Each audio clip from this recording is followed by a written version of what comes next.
Hey guys, welcome back to my YouTube channel ಅಂತ ಹೇಳ್ತಾ RCB ಈ ಬಾರಿ 2025ರ IPLಗೆ ಯಾವ್ಯಾವುದಲ್ಲಿ ಏನೇನೆಲ್ಲ ಮಿಸ್ಟೇಕ್ ಮಾಡಿದೆ ಅನ್ನೋದನ್ನು ನಮ್ಮ RCBಯ ಬೊಬ್ಯಾಟ್ ಅವರು ESPN ಕ್ರಿಕೆಟ್ ಅಲ್ಲಿ ದೊಡ್ಡ ಇನ್ಫಾರ್ಮೇಷನ್ ಕೊಟ್ಟಿದ್ದಾರೆ ಅಂತಲೇ ಹೇಳ್ಬೋದಾಗಿದೆ. ನಮ್ಮ ರಾಯಲ್ ಚಾಲೆಂಜರ್ಸ್ ಬೆಂಗಳೂರು ಆಕ್ಷನಲ್ಲಿ ಹೋದ ಬಾರಿ ಯಾವ್ಯಾವ ರೀತಿ ವರ್ಸ್ಟ್ ಪರ್ಚೇಸನ್ನು ಮಾಡಿತ್ತು, ಅದೇ ರೀತಿಯಾಗಿ ಈ ಬಾರಿ ಬೆಸ್ಟ್ ಪರ್ಚೇಸ್ನ ಯಾವ ರೀತಿ ಮಾಡಿದೆ, ಅದೇ ರೀತಿಯಾಗಿ ಮಿಸ್ಟೇಕ್ಗಳು ಎಲ್ಲೆಲ್ಲ ಆಗಿತ್ತು ಹೋದ ಬಾರಿ, ಈ ಬಾರಿ ಯಾವ್ಯಾವುದೆಲ್ಲ ತಿದ್ಕೊಂಡಿದೆ ಅಂತ ಇವಾಗ RCBಯ ಮ್ಯಾನೇಜಿಂಗ್ ಡೈರೆಕ್ಟರ್ ಆಗಿರುವಂಥ ಬೊಬ್ಯಾಟ್ ಅವರು ಒಂದು ಇನ್ಫಾರ್ಮೇಷನ್ನ ಕೊಟ್ಟಿದ್ದಾರೆ ಅಂತಲೇ ಹೇಳ್ಬೋದಾಗಿದೆ. ಅದು ಕೂಡ ESPN ಕ್ರಿಕೆಟಲ್ಲಿ. ಅದು ಏನು ಇನ್ಫಾರ್ಮೇಷನ್ ಅನ್ನೋದನ್ನು ನಾನು ನಿಮಗೆ ಈ ವಿಡಿಯೋದಲ್ಲಿ ತಿಳಿಸ್ಕೊಡ್ತೇನೆ. ಅದೇ ರೀತಿ ಯಾರೆಲ್ಲ ನನ್ನ ಚಾನಲ್ನ ಇನ್ನೂ ಕೂಡ ಸಬ್ಸ್ಕ್ರೈಬ್ ಮಾಡ್ಕೊಳ್ಳೋದು ನೋಡ್ತಾ ಇದ್ದೆ, ಚಾನಲ್ಗೊಂದು ಸಬ್ಸ್ಕ್ರೈಬ್ ಮಾಡ್ಕೊಳ್ಳಿ ಅಂತ ಹೇಳ್ತಾ, ಇಷ್ಟ ಆದ ಒಂದು ಲೈಕ್ ಕೊಡಿ, ಇದೊಂದು ವಿಡಿಯೋ ಪ್ಲೀಸ್ ಸಬ್ಸ್ಕ್ರೈಬ್ ಮಾಡ್ಕೊಳ್ಳಿ ಅಂತ ಹೇಳ್ತಾ ಬನ್ನಿ ಶುರು ಮಾಡೋಣ. ಮೊದಲೇದಾಗಿ ಇವರು ಹೇಳಿರೋದು 2 ಆಪ್ಷನ್ ಇದೆ, ಒಂದು ಕ್ಯಾಪ್ಟನ್ಸಿ ರಿಲೇಟೆಡ್, ಮತ್ತೊಂದೇನಪ್ಪ ಅಂತ ಹೇಳಿದರೆ ಮಿಸ್ಟೇಕಲ್ಲಿ ಏನೇನೆಲ್ಲ ಆಗಿತ್ತು, ಈ ಬಾರಿ ಯಾವ ರೀತಿ ಚೇಂಜಸನ್ನು ಮಾಡಿದ್ದೇವೆ, ಅದೇ ರೀತಿಯಾಗಿ ಇಂಪಾರ್ಟೆಂಟ್ ಏನು ದೊಡ್ಡ ಚಾಲೆಂಜ್ ಅಂತಲೇ ಹೇಳ್ಬೋದಾಗಿದೆ ಬೊಬ್ಯಾಟ್ ಅವ್ರಿಗೆ ಅಂತಲೇ ಅವರೇ ಹೇಳಿದ್ದಾರೆ. ಆಫಿಷಿಯಲ್ ಆಗಿ ESPN ಅವರು ಹೇಳಿದ್ದಾರೆ, ಬೊಬ್ಯಾಟ್ ಅವರೇ ಸ್ಪೀಚ್ ಮಾಡಿರೋದಾಗಿದೆ. ಮೊದಲೇದಾಗಿ ಬೊಬ್ಯಾಟ್ ಅವ್ರು ಹೇಳಿದೆ ಏನು ಅಂತ ಬರೋಣ. ಬೊಬ್ಯಾಟ್ ಅವ್ರು ಏನು ಹೇಳಿದ್ದಾರೆ ಅಂತ ಹೇಳಿದ್ರೆ, ನಮಗೆ ಚಾಲೆಂಜರ್ಸ್ ಅಂದರೆ ಏನು ಚಾಲೆಂಜಿಂಗ್ ಎಲ್ಲ ಇರ್ತದಲ್ಲ, ಅದು ಸಿಕ್ಕಾಪಟ್ಟೆ ಇಂಟ್ರೆಸ್ಟಿಂಗ್ ಆಗಿರುತ್ತೆ. ತನಗೆ ಯಾವುದೇ ರೀತಿಯ ಚಾಲೆಂಜರ್ಸ್ ಅಂತ ಹೇಳಿದ್ರೆ ಸಿಕ್ಕಾಪಟ್ಟೆ ಇಂಟ್ರೆಸ್ಟ್. ಯಾಕಪ್ಪ ಅಂತ ಹೇಳಿದ್ರೆ ನಮ್ಮ RCB ಇಷ್ಟು ವರ್ಷಗಳ ಕಾಲದಿಂದನೂ ಕೂಡ ಒಂದು ಬಾರಿನೂ ಕೂಡ ಕಪ್ಪನ್ನು ಗೆದ್ದಲಿಲ್ಲ ಅಲ್ಲ, ಅದಕ್ಕಾಗಿ ಇಲ್ಲಿ ನಾನು ಹೊಸದಾಗಿ RCB ಮ್ಯಾನೇಜ್ಮೆಂಟ್ಗೆ ಹೋಗಿರೋದ್ರಿಂದ ನಾ ಈ ಲೀಡ್ ಆಗ್ತೇನೆ ಅಂತ, RCB ಚಾಂಪಿಯನ್ ಆಗಲಿಕ್ಕೆ ನನ್ನ ಸಪೋರ್ಟ್ ಹೆಚ್ಚಿದೆ. ಐ ಲವ್ ಚಾಲೆಂಜರ್ಸ್ ಅಂತ, ಚಾಲೆಂಜ್ ಅಂದರೆ ಸಿಕ್ಕಾಪಟ್ಟೆ ಇಷ್ಟ ಅಂತ ಇಲ್ಲಿ ಬೊಬ್ಯಾಟ್ ಅವರು ಹೇಳಿದ್ದಾರೆ ಅಂತಲೇ ಹೇಳ್ಬೋದು. ಈ ಬಾರಿ ಅದು ನಮ್ಮ RCB ಕಪ್ಪು ಗೆಲ್ಲಲಿಕ್ಕೆ ತಾನು ಆದಷ್ಟು ನನ್ನ ಪ್ರಯತ್ನವನ್ನು ಮಾಡ್ತೇನೆ ಅಂತ ಬೊಬ್ಯಾಟ್ ಅವರು ಹೇಳಿದ್ದಾರೆ. ಮತ್ತೇನಪ್ಪ ಅಂತ ಹೇಳಿದ್ರೆ, ಎರಡನೇ ವಿಚಾರವಾಗಿ ಕ್ಯಾಪ್ಟನಿ ರಿಲೇಟೆಡ್. ಕ್ಯಾಪ್ಟನ್ಸಿ ರಿಲೇಟೆಡ್ ನಮ್ಮ RCB ಪರವಾಗಿ ಯಾರಾಗ್ಬೋದು ಅಂತ ಸಿಕ್ಕಾಪಟ್ಟೆ ಚಾಯ್ಸಸ್ಗಳಿದೆ ಅಂತಲೇ ಹೇಳ್ಬೋದಾಗಿದೆ. ಹೋದ ಬಾರಿ ಕ್ಯಾಪ್ಟನ್ಸಿ ರಿಲೇಟೆಡ್ ಏನು ಅಷ್ಟೊಂದು ದೊಡ್ಡ ನ್ಯೂಸ್ ಏನಿಲ್ಲಾಗಿತ್ತು, ಫ್ಯಾಫ್ ಡು ಪ್ಲೆಸಿಸ್ ಅವರೇ ಕಂಟಿನ್ಯೂ ಮಾಡ್ತಿದ್ರು. ಆದರೆ ಈ ಬಾರಿ ಫ್ಯಾಫ್ ಡು ಪ್ಲೆಸಿಸ್ ಅವರು ಇಲ್ಲದೆ ಇರೋದ್ರಿಂದ ನಮ್ಮ RCB ಕ್ಯಾಪ್ಟನ್ ಯಾರಾಗ್ತಾರೋ ಅನ್ನೋದು ದೊಡ್ಡ ಸುದ್ದಿನೇ ಹರಿದಾಡ್ತಾ ಇದೆ ಅಂತಲೇ ಹೇಳ್ಬೋದಾಗಿದೆ. ಒಂಥರ ಎಲ್ಲ ಕಡೆ ಕೂಡ RCB ಕ್ಯಾಪ್ಟನ್ ಯಾರಾಗ್ಬೋದು ಅನ್ನೋದೇ ದೊಡ್ಡ ಇಂಟ್ರೆಸ್ಟಿಂಗ್ ಚಾಯ್ಸ್ ಆಗಿ ಮೂಡಿ ಬಂದಿದೆ ಅಂತಲೇ ಹೇಳ್ಬೋದಾಗಿದೆ. ಅದರಲ್ಲಿ ಸಿಕ್ಕಾಪಟ್ಟೆ ಜನ ರೇಸಲ್ಲಿ ಇದ್ದಾರೆ, ವಿರಾಟ್ ಕೊಹ್ಲಿ, ರಜತ್ ಪಟ್ಟಿದಾರ್, ಅದರಲ್ಲೂ ಮೇನ್ ಆಗಿ ಈ ಶೇದ್ ಮುಷ್ತಾಕ್ ಅಲಿ ಟ್ರೋಫಿಲಿ 4 ಜನ ನಮ್ಮ RCB ಪ್ಲೇಯರ್ಸ್ಗಳ ಕ್ಯಾಪ್ಟನ್ಸಿಂದ ಒಳ್ಳೆ ಚಾಯ್ಸ್ ಆಗಿತ್ತು. ಸೆಮಿಫೈನಲ್ ತನಕ ಏನೋ ಹೋಗಿದ್ರು. ಜಿತೇಶ್ ಶರ್ಮಾ, ಭುವನೇಶ್ವರ್ ಕುಮಾರ್, ರಜತ್ ಪಟ್ಟಿದಾರ್, ಕೃಣಾಲ್ ಪಾಂಡ್ಯ, ಇವರಂತ 4 ಜನ ಪ್ಲೇಯರ್ಸ್ಗಳು ಕೂಡ ಸಿಕ್ಕಾಪಟ್ಟೆ ಪ್ಲೇಯರ್ಸ್ಗಳು ರೇಸಲ್ಲಂತೂ ಇದ್ದೇ ಇರ್ತಾರೆ. ಆದರೆ ಇಲ್ಲಿ ಬೊಬ್ಯಾಟ್ ಅವರು ಹೇಳಿರೋ ಪ್ರಕಾರ ನಾವು ಇಲ್ಲಿ ಯಾವುದೇ ರೀತಿಯ ಕ್ಯಾಪ್ಟನ್ಸಿ ಯಾರಾಗಬೇಕು ಅನ್ನೋದನ್ನು ಚಾಯ್ಸ್ ಇನ್ನೂ ಮಾಡಲಿಲ್ಲ ಅನ್ನೋದನ್ನು ಅವ್ರು ಹೇಳಿದ್ದಾರೆ. ಆದರೆ ಇದೆಲ್ಲ ಅವರು ಒಳಗೊಂದೊಳಗೆ ಅಂತೂ ಪಕ್ಕ ಹಾಗೆ ಆಗಿರುತ್ತೆ, ಯಾರು ಕ್ಯಾಪ್ಟನ್ ಆಗಬೇಕು RCB ಅನ್ನೋದನ್ನು ಅವ್ರು ಮೊದಲಿಂದನೂ ಕೂಡ ಥಿಂಕ್ ಮಾಡಿರ್ತಾರೆ.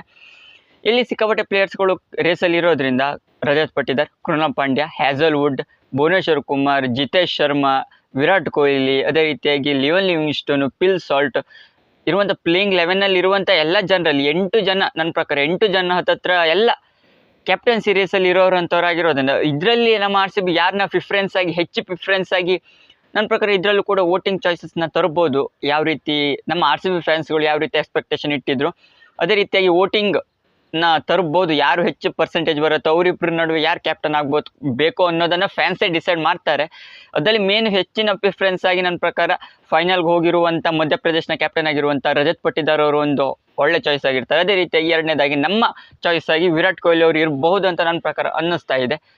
ನನ್ನ ಪ್ರಕಾರ ವೋಟಿಂಗ್ ಎಲ್ಲ ಕೊಟ್ಟರೆ ವಿರಾಟ್ ಕೊಹ್ಲಿ ಅವರು ಹೆಚ್ಚಿನ ಚಾಯ್ಸ್ ಆಗಿ ಬರ್ತಾರೆ. ಆದರೆ ವಿರಾಟ್ ಕೊಹ್ಲಿ ಅವರು ಏನು ತಾವು ಕ್ಯಾಪ್ಟನ್ ಆಗ್ತೇವೆ ಅಂತ ಎಕ್ಸ್ಪೆಕ್ಟೇಷನ್ ಮಾಡ್ಕೊಳ್ತಾರೆ ಅನ್ನೋದನ್ನು ದೊಡ್ಡದಾಗಿದೆ. ಅಥವಾ ಆಗದೆ ಇದ್ದರೆ ರಜತ್ ಪಟ್ಟಿದಾರ್ ಅವರು ನನ್ನ ಪ್ರಕಾರ ಆಗ್ಬೋದು ಅಂತ ನನ್ನ ಪ್ರಕಾರ ಅನ್ನಿಸ್ತಾ ಇದೆ RCB ಕ್ಯಾಪ್ಟನ್. 3ನೇ ಪಾಯಿಂಟ್ ನೋಡ್ತಾ ಬರ್ತಿದೆ, ನಮ್ಮ RCBದು ಹೋದ ಬಾರಿ ಏನೇನೆಲ್ಲ ಮಿಸ್ಟೇಕ್ ಆಗಿತ್ತು ಅದ್ರ ಬಗ್ಗೆ ದೊಡ್ಡ ಸ್ಟೇಟ್ಮೆಂಟ್ ಕೊಟ್ಟಿದ್ದಾರೆ ಅಂತಲೇ ಹೇಳ್ಬೋದಾಗಿದೆ ಬೊಬ್ಯಾಟ್ ಅವರು. ಅಂದರೆ ಹೋದ ಬಾರಿ ವರ್ಸ್ಟ್ ಪರ್ಚೇಸ್ ಅಂದರೆ ಸಿಕ್ಕಾಪಟ್ಟೆ ಪ್ಲೇಯರ್ಸ್ಗಳಿಗೆ ಬೇಜಾನ್ ದುಡ್ಡುಗಳನ್ನು ಹಾಕಿರೋದು. ಅದೇ ರೀತಿಯಾಗಿ ಈ ಬಾರಿ ಅಂತೂ ಪ್ಲೇಯರ್ಸ್ಗಳಿಗೆ ಕರೆಕ್ಟಾಗಿ ತಕ್ಕಂತೆ ಯಾರ್ಯಾರಿಗೆ ಟಾರ್ಗೆಟ್ ಮಾಡಬೇಕು ಅಂತ ಶೋರ್ ಪಿಕ್ಚರ್ನ ತೆಗೆದುಕೊಂಡು ಬಂದ್ಕೊಂಡು ಇಲ್ಲಿ ಆಕ್ಷನ್ನಲ್ಲಿ RCB ಮ್ಯಾನೇಜ್ಮೆಂಟ್ ಕೂತಿತ್ತು ಅಂತಲೇ ಹೇಳ್ಬೋದಾಗಿದೆ. ಅದರಿಂದನೇ ಬೊಬ್ಯಾಟ್ ಅವರು ಹೇಳಿದ್ದಾರೆ ಮಿಸ್ಟೇಕ್ಸ್ಗಳು ಯಾವ ರೀತಿ ಹೋದ ಬಾರಿ ಅಪ್ರೋಚ್ ಯಾವ ರೀತಿ ಇತ್ತು. ನಮ್ಮ RCB ಸತತವಾಗಿ 7ರಿಂದ 8 ಮ್ಯಾಚ್ಗಳನ್ನು ಸತತವಾಗಿ ಸೋತ್ಕೊಂಡು ಬಂದು ಅದಲ್ಲಿ ಏನೇನೆಲ್ಲ ಮಿಸ್ಟೇಕ್ ಆಗಿತ್ತು ಅದಕ್ಕೆಲ್ಲ ಈ ಬಾರಿ ತಿದ್ದುಪಡಿ ಮಾಡ್ಕೊಂಡು ನಮ್ಮ RCB ಮ್ಯಾನೇಜ್ಮೆಂಟ್ ಬಂದಿದೆ ಅಂತ ಹೇಳಿದ್ದಾರೆ. ಅಂದರೆ ಹೋದ ಬಾರಿ ಅಪ್ರೋಚ್ ಅದೇ ರೀತಿ ಇತ್ತು, ಅಂದರೆ ಬ್ಯಾಟಿಂಗಲ್ಲಿ ಫ್ಲಾಪ್ ಸಿಕ್ಕಾಪಟ್ಟೆ, ಒಬ್ಬರ ಮೇಲೆ ನಮ್ಮ RCB ಡಿಪೆಂಡ್ ಹಾಕೊಂಡಿತ್ತು ಅಂತ ಹೇಳೋದು ಸ್ಟಾರ್ಟಿಂಗ್ ಆಫ್ ದ 7 ಮ್ಯಾಚಸ್ಸಲ್ಲಿ. ಅಂದರೆ ವಿರಾಟ್ ಕೊಹ್ಲಿ ಒಬ್ಬರೇ ಬಿಟ್ಟರೆ ಫ್ಯಾಫ್ ಡು ಪ್ಲೆಸಿಸ್ ಅವರು ಫಾರ್ಮಲ್ಲಿಲ್ಲ, ಮ್ಯಾಕ್ಸಿ ಅವರು ಇಲ್ಲ, ಅದೇ ರೀತಿಯಾಗಿ ರಜತ್ ಇಲ್ಲ, ಎಲ್ಲ ಡಿ ಕೆ ಅಷ್ಟು ಇಷ್ಟು ಇದ್ದರೂ ಕೂಡ ಅಷ್ಟೊಂದು ಡಿಪೆಂಡೆಂಟ್ ಆಗಿ ವಿರಾಟ್ ಕೊಹ್ಲಿ ಅವ್ರ ಮೇಲೆ ಇತ್ತು ನಮ್ಮ RCB ಪೂರ್ತಿಯಾಗಿ. ಬೌಲಿಂಗಲ್ಲೂ ಅಷ್ಟಕ್ಕಷ್ಟೇ ಪರ್ಫಾರ್ಮೆನ್ಸ್, ವೆಲ್ ಡಿಸರ್ವ್ ಪರ್ಫಾರ್ಮೆನ್ಸ್ ನಮ್ಮ ಆರ್ ಸಿ ಬಿಯಿಂದ ಹೋದ ಬಾರಿಯ 7 ಮ್ಯಾಚಸಲ್ಲಿ, ಸ್ಟಾರ್ಟಿಂಗ್ ಆಫ್ ದ 7 ಮ್ಯಾಚಸಲ್ಲಿ ಬರಲಿಲ್ಲಾಗಿತ್ತು. ಆದರೆ ಈ ಬಾರಿ ಅದೆಲ್ಲವನ್ನು ಆಮೇಲೆ ನೆಕ್ಸ್ಟ್ 7 ಮ್ಯಾಚಸ್ ಬಿಡಿ, ಒಂಥರ correct pin to pin, point to point ಆ ರೀತಿ ನಮ್ಮ R C B management batting ಬೌಲಿಂಗಲ್ಲೆಲ್ಲ ಸ್ಟ್ರೆಂತ್ ಆಟಾಡ್ತಾ ಬಂತು ಅಂತಲೇ ಹೇಳ್ಬೋದಾಗಿದೆ. ಅದಕ್ಕಾಗಿ ಈ ಬಾರಿ ಫ್ಯಾಫ್ ಡು ಪ್ಲೆಸಿ ಅವರು ಹೋದ ಬಾರಿ ಜಾಗಕ್ಕೆ ಈ ಬಾರಿ ಫಿಲ್ ಸಾಲ್ಟ್ ಅವರು, ಅದೇ ರೀತಿ ಮ್ಯಾಕ್ಸಿ ಅವರ ಜಾಗಕ್ಕೆ ಈ ಬಾರಿ ಲಿವಿಂಗ್ಸ್ಟನ್, ಒಂಥರ ಹಿಟ್ಟಿಂಗ್ ಎಬಿಲಿಟಿ ಇರುವಂಥ ಪ್ಲೇಯರ್ಸ್ಗಳನ್ನು, ದಾದಾ ಪ್ಲೇಯರ್ಸ್ಗಳನ್ನೇ ಹಿಟ್ಟಿಂಗಲ್ಲಿ ಬೇಕು ಅಂತ ಹೇಳಿ ನಮ್ಮ ಆರ್ ಸಿ ಬಿ ಒಳ್ಳೊಳ್ಳೆ ಪರ್ಚೇಸ್ಗಳನ್ನು ಮಾಡಿದೆ ಅಂತ ಬೋಬಟ್ ಅವರು ಹೇಳಿದ್ದಾರೆ. ಮತ್ತು ಮಿಸ್ಟೇಕ್ ಏನಪ್ಪ ಅಂತ ಹೇಳಿದರೆ, ನಮ್ಮ ಆರ್ ಸಿ ಬಿಯ ಬೌಲಿಂಗ್ ಮ್ಯಾನೇಜ್ಮೆಂಟಲ್ಲೂ ಬೌಲಿಂಗ್ ಯಾವ ರೀತಿ ಇತ್ತು ಅಂತ ಹೇಳಿದ್ರೆ, ಹೋದ ಬಾರಿದು ಪೂರ್ತಿ ಸೀಸನ್ ಪೂರ್ತಿ ಬೌಲಿಂಗಲ್ಲಿ ಸಿಕ್ಕಾಪಟ್ಟೆ ಎಲ್ಲ ಟೀಮ್ಗಳು ಫ್ಲಾಪ್ ಶೋನ ಅನುಭವಿಸಿದ್ರು ಕೂಡ ನಮ್ಮ ಆರ್ ಸಿ ಬಿ ಹೆಚ್ಚಿನದಾಗಿ ಅನುಭವಿಸಿತ್ತು ಅಂತಲೇ ಹೇಳ್ಬೋದಾಗಿದೆ. ಈಸಿ ಮ್ಯಾಚ್ಗಳನ್ನು ನಮ್ಮ ಆರ್ ಸಿ ಬಿ ಕೈ ಬಿಟ್ಟದ್ದು ಎಲ್ಲ ಈ ಬಾರಿ ಸಿಕ್ಕಾಪಟ್ಟೆ ಇಂಪ್ರೂವ್ಗಳನ್ನು ಮಾಡಿಕೊಂಡು ಈ ಪ್ಲೇಯರ್ಸ್ಗಳನ್ನ ಶುಡ್ ಟಾರ್ಗೆಟ್ ಮಾಡ್ಕೊಂಡು ಬಂದ್ಕೊಂಡು ಒಳ್ಳೆ ಪರ್ಚೇಸ್ನ ಮಾಡಿದೆ ಅಂತ ನಮ್ಮ R C B managing director ಆಗಿರುವಂಥ ಬೋಬಟ್ ಅವರು ಹೇಳಿದ್ದಾರೆ ಅಂತಲೇ ಹೇಳ್ಬೋದಾಗಿದೆ. ಇದಿಷ್ಟು R C B mistake. Captaincy, ಅದು ಕೂಡ ಕ್ಯಾಪ್ಟನ್ ರಿಲೇಟೆಡ್ ಒಂದು ದೊಡ್ಡ ಸುದ್ದಿ ಏನಪ್ಪ ಅಂತ ಹೇಳಿದರೆ, ಕ್ಯಾಪ್ಟನ್ ಯಾರಾಗಬೇಕು ಆರ್ ಸಿ ಬಿದು ಅಂತ ಹೇಳಿ ಈ ಮಾರ್ಚ್ನ ಸ್ಟಾರ್ಟಿಂಗ್ ಆಫ್ ದ ಸೀಸನ್ ಒಳಗೆ ಹೇಳ್ತೇವೆ ಅಂತ ಬೋಬಟ್ ಅವರು ಹೇಳಿದ್ದಾರೆ. ನನ್ನ ಪ್ರಕಾರ ಅವರೆಲ್ಲ ಡಿಸೈಡ್ ಮಾಡಿ ಇಟ್ಕೊಂಡಿದ್ದಾರೆ, ಇವರೇ ಕ್ಯಾಪ್ಟನ್ ಆಗಬೇಕು ಅಥವಾ ಇವರಿಬ್ಬರಲ್ಲಿ ಯಾರಾದರೂ ಒಬ್ಬರು ಆಗಬೇಕು ಅನ್ನೋದನ್ನು. ನಾ ಹೇಳಿದಾಗ ರಜತ್ ಅಥವಾ ವಿರಾಟ್ ಕೊಹ್ಲಿ ಅವರು, ಇವರಿಬ್ಬರ ನಡುವೆ ಸ್ವಲ್ಪ ಕಾಂಪಿಟೇಷನ್ ಇರುವ ಥರ ಇದೆ. ವಿರಾಟ್ ಕೊಹ್ಲಿ ಅವರು ಬಿಟ್ಕೊಟ್ರೆ ರಜತ್ ಪಕ್ಕ ಹಾಗೆ ಆಗ್ತಾರೆ ಅಂತ ನನ್ನ ಪ್ರಕಾರ ಅನ್ನಿಸ್ತಾರೆ. ಅದೇ ರೀತಿ ಆರ್ ಸಿ ಬಿ ಮ್ಯಾನೇಜ್ಮೆಂಟು ಕೂಡ ಅದನ್ನೇ ಡಿಸೈಡ್ ಮಾಡಿ ಇಟ್ಕೊಂಡಿದೆ ಅಂತ ನನ್ನ ಪ್ರಕಾರ ಅನ್ನಿಸ್ತಾ ಇದೆ. ಇದನ್ನೆಲ್ಲವನ್ನು ಮಾರ್ಚ್ ಸ್ಟಾರ್ಟಿಂಗ್ ಆಫ್ ದ ಮಂತಲ್ಲಿ ಡೇಯಲ್ಲಿ ಹೇಳ್ತೇವೆ ಅಂತ ಬೋಬಟ್ ಅವರು ಹೇಳಿದ್ದಾರೆ ಅಂತಲೇ ಹೇಳ್ಬೋದಾಗಿದೆ R C B captaincy related. ನಿಮಗೆ ಈ ವಿಡಿಯೋ ಇಷ್ಟ, ಲೈಕ್, ಶೇರ್, ಕಾಮೆಂಟ್ ಮಾಡಿ. ಕ್ರಿಕೆಟ್ IPL ನ ಹೆಚ್ಚಿನ ಇನ್ಫಾರ್ಮೇಷನ್ಗೋಸ್ಕರ ಚಾನಲ್ಗೊಂದು ಸಬ್ಸ್ಕ್ರೈಬ್ ಮಾಡ್ಕೊಳ್ಳಿ ಅಂತ ಹೇಳ್ತಾ ಸಿಗೋಣ ಮುಂದಿನ ವಿಡಿಯೋದಲ್ಲಿ.